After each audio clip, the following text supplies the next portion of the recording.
बिस्मिल्लाहिर्रहमानिर्रहीम। अस्सलाम वालेकुम। Welcome back to my channel Furqan food secret. आज आपके साथ एक यूनिक रेसिपी शेयर करूंगी।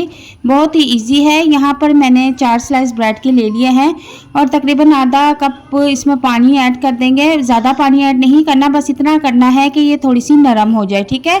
और एक बाउल पास रख लेंगे। अब इन स्लाइस को अच्छी तरह से निचोड़ लेंगे ताकि जो इसमें एक्स्ट्रा पानी है वो निकल जाए। तो अब स्लाइस को जो है वो हम बाउल में रख देंगे। बहुत ही मज़ेदार रेसिपी है। आप इस रेसिपी को लंच बॉक्स में भी बना के इस्तेमाल कर सकती हैं। और यहाँ पर एक अदद अंडा भी ऐड कर देंगे। अंडे को हमने कद्दूकश कर लेना है। आप चाहे तो आप इसके छोटे छोटे पीसेस भी कर सकती हैं। और बहुत ही हेल्दी और मज़ेदार ये रेसिपी बनने वाली है। अगर आपके बच्चे कुछ नहीं खाते तो उनको ये रेसिपी बना कर दें। यकीन करें पिज़्ज़ा बर्गर जैसी चीज़ें भूल जाएंगे, इतनी मज़े की बनती हैं। एक अदद हरी मिर्चें मैंने इसमें कटिंग करके ऐड कर दी हैं। एक अदद छोटे साइज़ का मैंने प्याज ऐड किया है इसमें। और एक अदद खीरा जो कि मैंने बिल्कुल थोड़ा सा उसमें से इस्तेमाल किया है, ज़्यादा मैंने इसमें ऐड नहीं किया। छोटी सी एक गाजर इस्तेमाल की है मैंने, बिल्कुल बारीक चॉप करके आपने इसमें ऐड कर देना है। तमाम मौसमी सब्जियां हम इसमें ऐड करेंगे। अब ये मैंने छोटे साइज़ का एक आलू लिया है जो कि बॉईल कर लिया था और उसको भी इसमें कद्दूकश कर देंगे। तमाम मौसमी सब्जियों का हम इस्तेमाल करेंगे। बहुत ही हेल्दी रेसिपी बनने वाली है। आप अपने बच्चों को ये रेसिपी बना कर दें, यकीन करें बहुत ही टेस्टी और मज़ेदार होती है। तो बच्चों के लिए रेसिपी रेडी करें तो इसमें ज़्यादा स्पाइसेस का इस्तेमाल नहीं करेंगे। यहाँ पर मैंने आधी चम्मच काली मिर्च का इस्तेमाल किया है और इसके अलावा इसमें कोई मसाला ऐड नहीं करेंगे। थोड़ा सा इसमें हरा धनिया ऐड करेंगे। इन्हीं चीज़ों से इसका टेस्ट इतना मज़ेदार होता है कि आप एक बार इसको बना के देखें तो फिर आपको पता चलेगा। यहाँ पर 2 चम्मच बेसन का इस्तेमाल करूँगी। और अब इन तमाम चीज़ों को हम अच्छी तरह से मिक्स कर लेंगे। एक बात मैं आपको और बता दूं कि मैंने इसमें टेस्ट के मुताबिक नमक भी ऐड किया है, लेकिन वो सीन मुझसे कट हो गया है, तो लिहाजा मैं आपको बता देती हूं कि आपने टेस्ट के मुताबिक इसमें नमक भी ऐड कर लेना है, ठीक है। अब इन तमाम चीज़ों को अच्छी तरह से मिक्स कर लेंगे। विटामिन से भरपूर सब्जियों का हमने इस्तेमाल किया है और बहुत ही हेल्दी और मज़ेदार ये रेसिपी बनके रेडी होगी। और आप इस रेसिपी को बना के स्टोर करके भी रख सकती हैं। इसकी कंसिस्टेंसी आप देख लें, बिल्कुल ऐसा होना चाहिए इसको। और अब इसके हम कबाब बनाना शुरू कर लेंगे।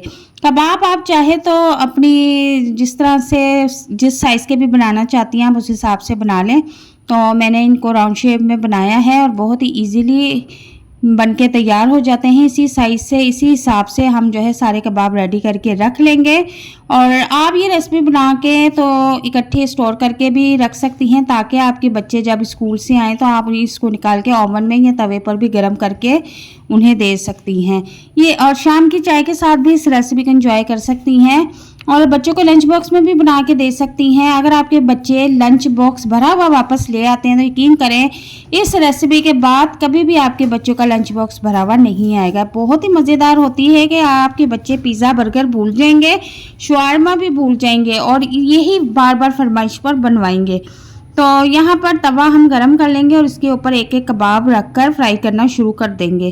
तो आप एक ही बार ढेर सारे कबाब बना के रख लें और स्टोर कर लें, ये ख़राब नहीं होते। कम से कम आप इसको 8 से 10 दिन तक आराम से इस्तेमाल कर सकते हैं। जब आप इसको फ्राई करके रखेंगी तो आप इसको 15 दिन भी इस्तेमाल कर सकती हैं, बिल्कुल भी ख़राब नहीं होंगे।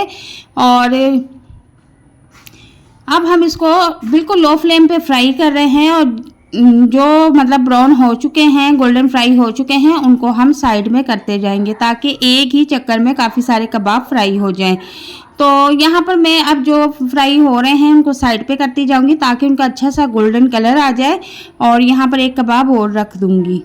बहुत ही इजी और मज़ेदार रेसिपी है और आप जब बनाएंगे तो फिर आप मुझे कमेंट बॉक्स में लाजमी बताइएगा कि आपको मेरी रेसिपी कैसी लगी।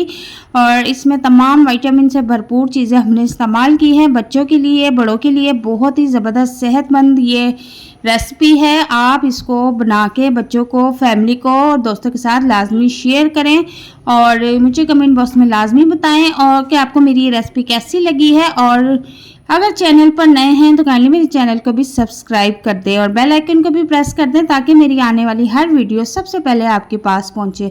तो यहाँ पर देखें कि ये अच्छे से गोल्डन फ्राई हो चुके हैं और कितना प्यारा इनका कलर आया है और खुशबू इतनी ज़्यादा पूरे घर में फैल चुकी है कि मैं आपको क्या बताऊं। और टेस्ट का तो कोई जवाब ही नहीं है। बहुत ही टेस्टी और मज़ेदार बनके ये तैयार हुए हैं। आप इनकी लुक चेक कर सकते हैं।